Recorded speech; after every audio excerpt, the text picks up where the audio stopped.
آخر شیخ عباس قمی کی کتاب ہے، وہاں سے یہ روایت پیش کر رہا ہوں. ایک جوان صاحب، جوان کہتے ہیں ہمارے یہاں جو 40 سے کم، 40 کے بعد بوڑھا نہیں ہو جاتا لیکن پھر مڈل ایج ہو جاتا ہے، اور پھر یعنی وسطی، اور پھر 70 کے بعد بڑھاپا. پاکستان میں تو میں نے دیکھا کہ آپ 50-60 کے بعد اکثر لوگ اپنے آپ کو بوڑھا سمجھنے لگتے ہیں، ماننے لگتے ہیں، اور بوڑھوں والے کام کرنے لگتے ہیں. میرا دماغ کام نہیں کر رہا، مجھے کچھ یاد نہیں رہتا. چھٹے ماں فرماتے ہیں جتنا ذہن پہ سوار کرو گے نا بڑھاپا اتنا ہی سوار ہو جائے گا. تو بہرحال یہ تفصیل کا وقت نہیں ہے. اپنے آپ کو کہنا نہیں چاہیے میرا دماغ کام نہیں کرتا، میرا تو حافظہ چلا گیا. امام کہتے ہیں انسان کا علم اور عقل معراج پہ ہوتی ہے بڑھاپے میں. یہ کہہ کے ہم اپنے آپ کو ختم کر لیتے ہیں. یہ مفضل ابن عمر کی بہت مفصل ایک حدیث ہے، تفصیل کا وقت نہیں. تو جوان تھا، انتقال ہو رہا تھا، یعنی 40 سے کم. کہا یا رسول اللہ آپ کے اس صحابی کا انتقال ہو رہا ہے، وہ جوان ہے اور جان کنی کی حالت میں بہت سخت اذیت میں ہے، روح پرواز نہیں کر رہے، بہت تکلیف میں ہے.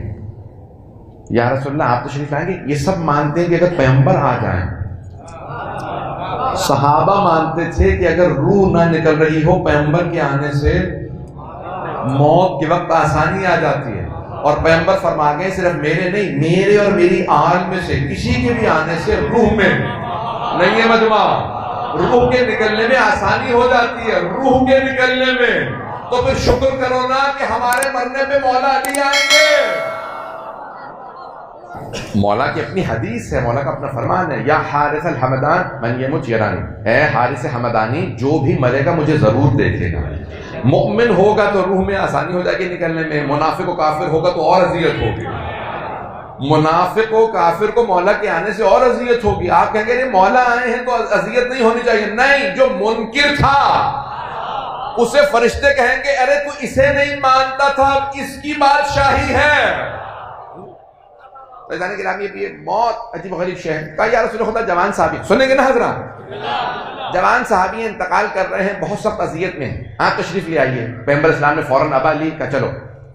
امامہ ابا قبا پہنتے تھے رسول خدا، یہ لباس رسول خدا کا ہے. تشریف لائے، گھر پہ مجمع جمع تھا. پیغمبر اسلام تشریف لائے، گھر میں آئے، دیکھا کہ ایک جوان بستر پہ لیٹا ہے، اس کے سرہانے ایک خاتون کھڑی ہیں بوڑھی. رسول خدا نے سلام کیا، آئے بیٹھے اس جوان کے پاس.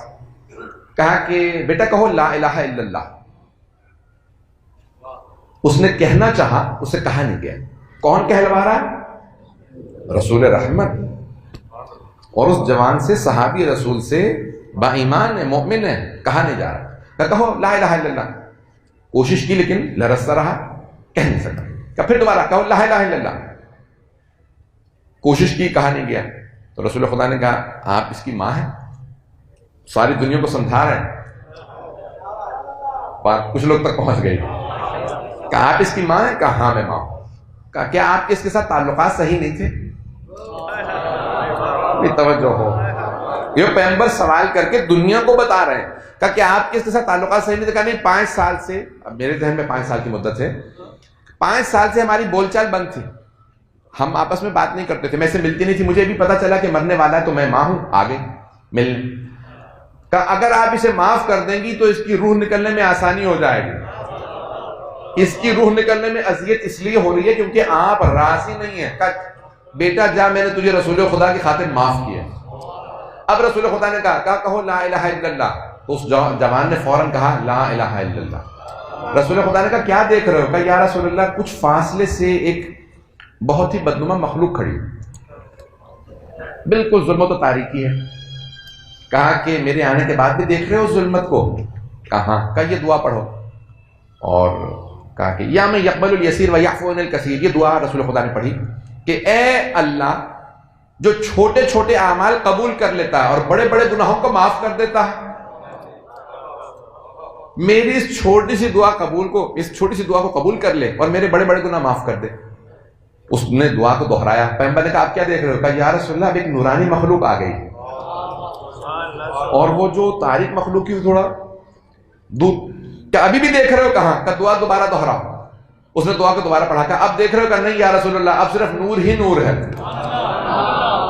پیغمبر اسلام نے کہا کہ اب تمہاری روح نکلنے میں آسانی ہوگی.